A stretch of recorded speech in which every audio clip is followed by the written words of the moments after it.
ఆయన అంటాడు అప్పుడు ప్రతిపక్షంలో ఉన్నావు ప్రశ్నించినావు మరి ఇప్పుడు ఎట్లనంటే అప్పుడు ఉన్నోడు గాడిది ముఖ్యమంత్రి వానికి ప్రశ్నించినా వాని మీద నీళ్ళు పోసినా ఎందుకు పనికి రాకుండా పోయింది.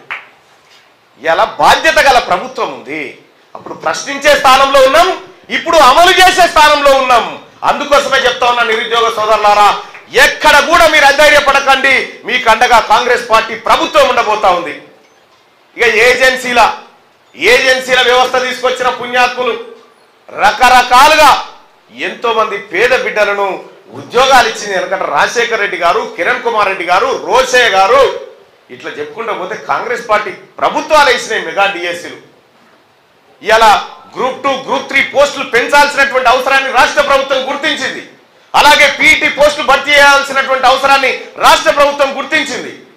నోటిఫికేషన్ల విషయంలో, జాబ్ క్యాలెండర్ల విషయంలో రాష్ట్ర ప్రభుత్వం టెన్షన్గా నిర్ణయం తీసుకోబోతా ఉంది. ఈ ఆగస్టులో రిటైర్మెంట్లు ఉన్నాయి. ఈ 3 ఏళ్ళు బట్టి లేకుండా, ఎందుకంటే వాళ్ళకు రిటైర్మెంట్ బెనిఫిట్స్ ఇవ్వాల్సి వస్తుందని కేసీఆర్ 3 ఏళ్ళు వయసు పెంచాడు.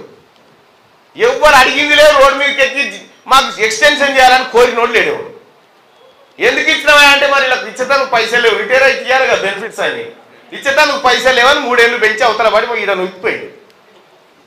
ఇది బాధ్యతగా తీసుకుంది కాంగ్రెస్ పార్టీ ప్రభుత్వం. నువ్వు ఏ వర్గాలనైతే రోడ్డు మీద పెట్టి ఆగం చేసిపోయినావో ఆ వర్గాలను తిరిగి ఆత్మగౌరవంతో బతికేటట్టు చేసేదే కాంగ్రెస్ పార్టీ ప్రభుత్వం. కాంగ్రెస్ పార్టీ ఆ పని చేస్తుందని చెప్పి తెలియజేస్తా ఉన్న సోదరులారా.